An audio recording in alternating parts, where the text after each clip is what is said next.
नमस्कार दोस्तों। आज का टॉपिक है नया रणनीतिक यूरोपीय संघ भारत एजेंडा। हाल ही में यूरोपीय संघ ने भारत के साथ द्विपक्षीय संबंधों को मजबूत करने के उद्देश्य से एक नया रणनीतिक यूरोपीय संघ भारत एजेंडा प्रस्तुत किया है, जिसमें साझा हितों और पूरक शक्तियों के 5 रणनीतिक स्तंभों पर ध्यान केंद्रित किया गया है। रियलिटी में यूरोपीय संघ वर्ष 2025 के अंत तक भारत के साथ एक मुक्त व्यापार समझौता, जिसे हम एफटीए को अंतिम रूप देने के प्रतिबद्धता जताई है, जो विश्व में अपनी तरह का सबसे बड़ा समझौता होगा।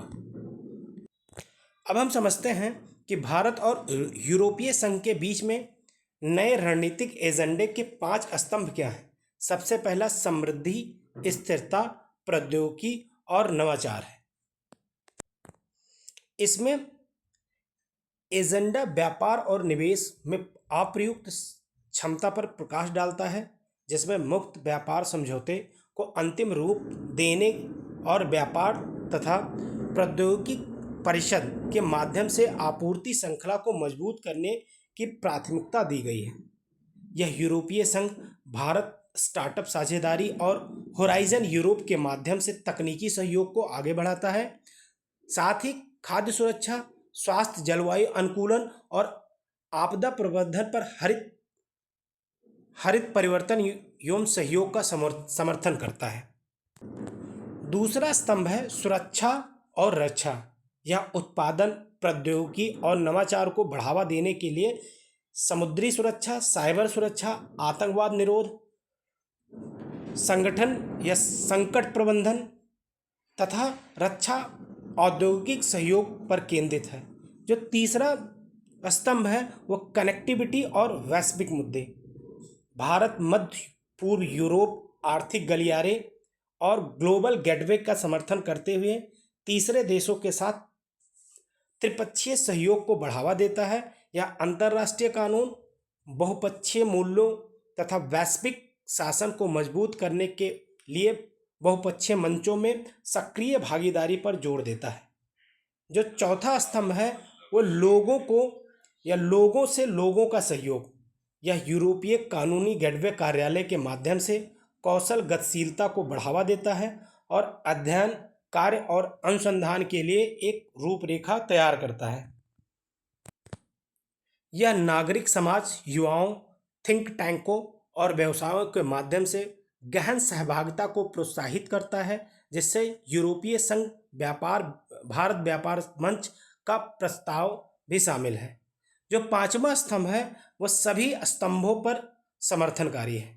इसका उद्देश्य सभी स्तरों पर यूरोपीय संघ और भारत समन्वय को बढ़ावा देना, साझा प्राथमिकताओं के आधार पर एक व्यापारिक या व्यापक रणनीतिक योजना बनाना तथा विदेशी मामलों की परिषद के माध्यम से यूरोपीय सदस्य राज्यों के साथ संतुलन स्थापित करना है।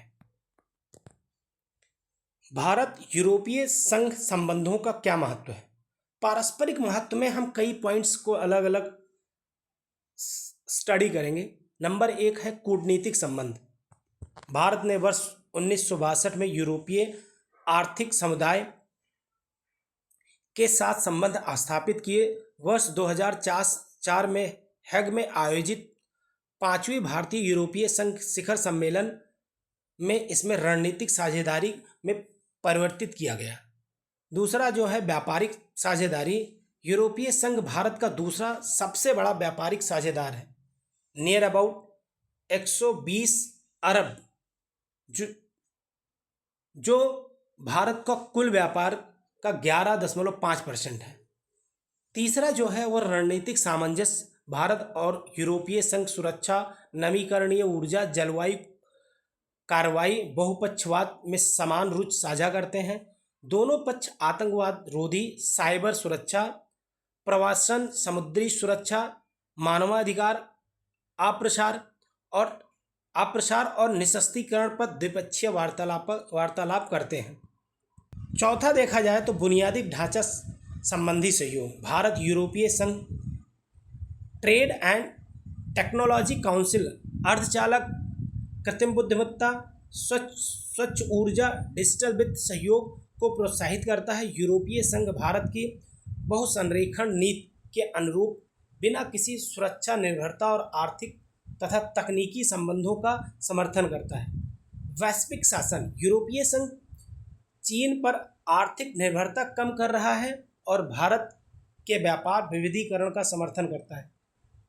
दोनों पक्ष G20, WTO और संयुक्त राष्ट्र सुरक्षा परिषद जैसे बहुपक्षीय मंचों पर नियमित आधारित व्यवस्था के पक्षधर हैं।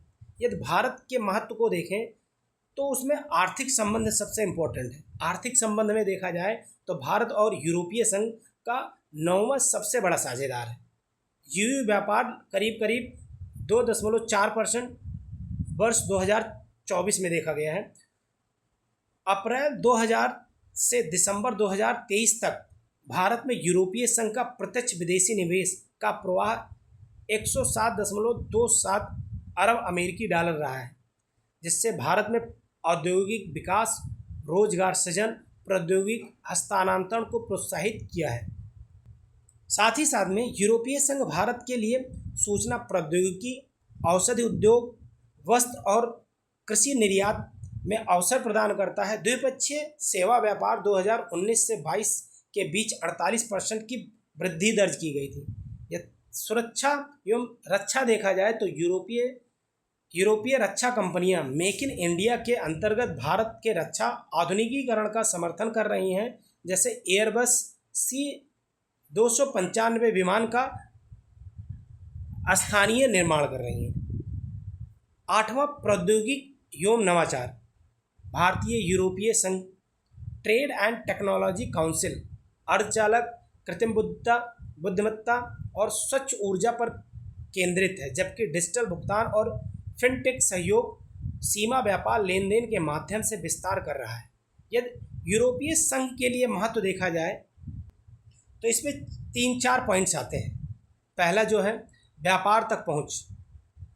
भारत यूरोपीय संघ को एक बड़ा और तेजी से बढ़ता हुआ बाजार प्रदान करता है, जिसका उदाहरण 2024 का व्यापार और आर्थिक साझेदारी समझौता है, जो यूरोपीय मुक्त व्यापार संघ देशों जैसे आइसलैंड, लिechtenstein, नॉर्वे और स्विट्जरलैंड के साथ हुआ। सांस्कृतिक और शैक्षिक संबंध, भारत का युवा कुशल कार्यबल यूरोप की प्रतिभा शक्ति में को मजबूत करता है तथा शैक्षणिक सहयोग को प्रोत्साहित करता है। भू राजनैतिक सहयोग देखा जाए तो भारत की रणनीतिक इंडो पैसिफिक स्थिति और उसके विकास दर यूरोपीय संघ को ग्लोबल साउथ में प्रभाव बढ़ाती है। साथ ही साथ में सुरक्षा और स्थिरता देखा जाए तो भारत हिंद महासागर की सुरक्षा सुनिश्चित करता है, जिसमें यूरोप एशिया के 35% से अधिक व्यापार की रक्षा होती है। भारत यूरोपीय संघ प्रमुख संबंधों में प्रमुख बाधाएं क्या हैं? पहला देखा जाए तो लंबित FTA वार्तालाप। FTA वार्ता में देरी हो रही है क्योंकि यूरोपीय संघ ऑटोमोबाइल, स्पिरिट और डेयरी उत्पाद में कम शुल्क चाहता है, जबकि भारत फार्मास्यूटिकल्स और IT सेवाओं के लिए बाजार तक पहुंच चाहता है। EU का कार्बन सीमा समायोजन तंत्र भारतीय निर्यातकों के लिए अतिरिक्त चुनौती उत्पन्न करता है। दूसरा देखा जाए तो निवेश और विनियामक बाधाएं। EU के प्रतिबंधात्मक व्यापार नियम, जिनमें व्यापार में तकनीकी बाधाएं और सैनिटरी और फाइटोसैनिटरी का उपयोग करते हैं, भारत व्यवसायों को प्रभावित करते हैं, जबकि यूरोपीय निवेशक एक पूर्वानुमानित नीतिगत वातावरण, मजबूत निवेश संरक्षण चाहते हैं, जिससे स्विट्जरलैंड द्वारा भारत के साथ दोहरे कराधान से बचाव समझौते में मोस्ट फेवर्ड नेशन क्लॉज को निलंबित करने से उजागर किया गया है। डेटा गोपनीयता चुनौतियां। यूयू के सख्त डेटा कानून डिजिटल निर्यात को महंगा बनाते हैं। भारत में यूयू के डेटा पर्याप्तता स्थिति का अभाव छोटी IT कंपनियों को उच्च अनुपालन लागत वहन करने के लिए मजबूर करता है, जिससे प्रतिस्पर्धात्मक सीमित हो जाती है। विदेशी नीति में भिन्नताएं।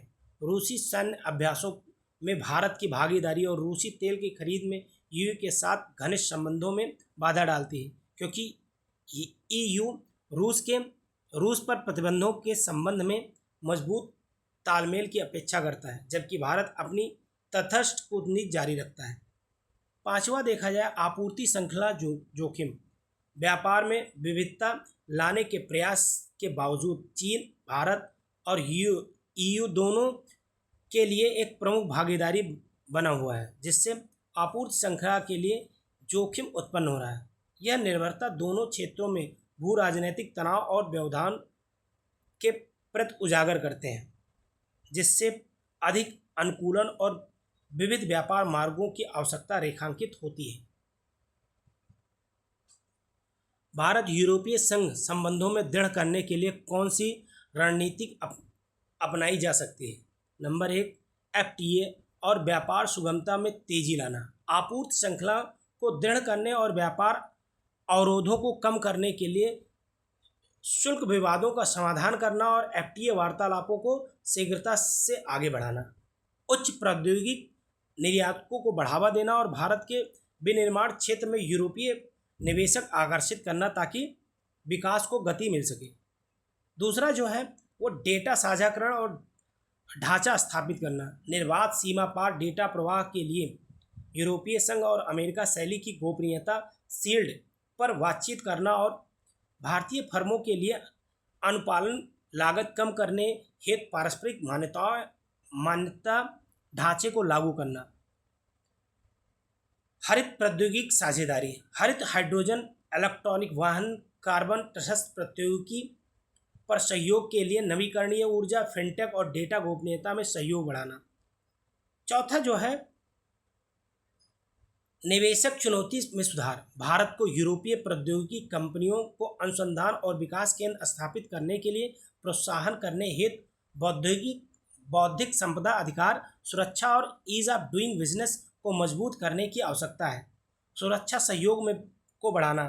चीन की क्षेत्रीय आक्रामकता का मुकाबला करने के लिए यूरोपीय रक्षा प्राथमिकताओं के साथ भारत की हिंद प्रशांत रणनीति को संरेखित करते हुए संयुक्त नौसैनिक अभ्यास, साइबर सुरक्षा साझेदारी और खुफिया जानकारी साझा करने के लिए विस्तार करना। साथ ही साथ में देखा जाए तो नया रणनीतिक यूरोपीय संघ और भारत एजेंडा व्यापार, प्रौद्योगिकी, सुरक्षा, वैश्विक शासन में भारत यूरोपीय संघ संबंधों के बढ़ते महत्व को रेखांकित करता है। मुक्त व्यापार समझौते, हरित प्रौद्योगिकी, डिजिटल ढांचों और रक्षा साझेदारियों के माध्यम से सहयोग को मजबूत करने से आर्थिक विकास, रणनीतिक स्वायत्तता और बहुपक्षीय प्रभाव में वृद्धि हो सकती है। साथ ही नियामक बाधाओं और डेटा कानूनों व भू राजनीतिक मतभेदों जैसे चुनौतियों का समाधान भी संभव है। धन्यवाद।